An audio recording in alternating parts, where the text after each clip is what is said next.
বাচ্চারা শোনো। Hello cute English ma'am. আমি তো জানি প্রাইভেট স্কুলের টিচার চাইতে গভর্নমেন্ট স্কুলের টিচার বেস্ট হয়। এটা তাহলে এখন হবে না যতক্ষণ পর্যন্ত তিনটে কম্পিটিশন হবে না। দেখি ওইটা আমরা প্রাইভেট স্কুলে আলারাই জিতবো। তো প্রাইভেট স্কুল আর গভর্নমেন্ট স্কুলের কম্পিটিশন আজকে শুরু হতে যাচ্ছে। প্রথম কম্পিটিশন হবে ড্রয়িং কম্পিটিশন। টপিক থাকবে পানি। অল দ্য বেস্ট বাচ্চারা, সবচাইতে সুন্দর পানি বাচ্চারা। হয়ে গিয়েছে। আমি ড্রয়িং করেছি ওয়েস্ট ওয়াটার, যত ইচ্ছা পানি বের করো। আর আমি ড্রয়িং করেছি সেভ ওয়াটার, পানি বাঁচাও। ঠিক আছে, কালকে হবে ডান্স কম্পিটিশন। ম্যাডাম, ডান্সের থিম কি থাকবে? ক্লাসিক্যাল।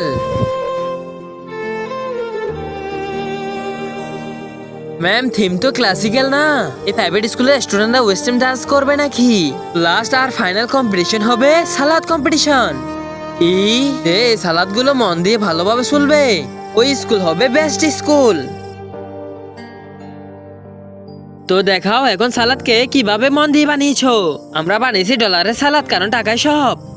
আর আমরা গভর্নমেন্ট স্কুলরা বানিয়েছি মা। মাকে ভালোবাসলে লাইক সাবস্ক্রাইব করে দাও।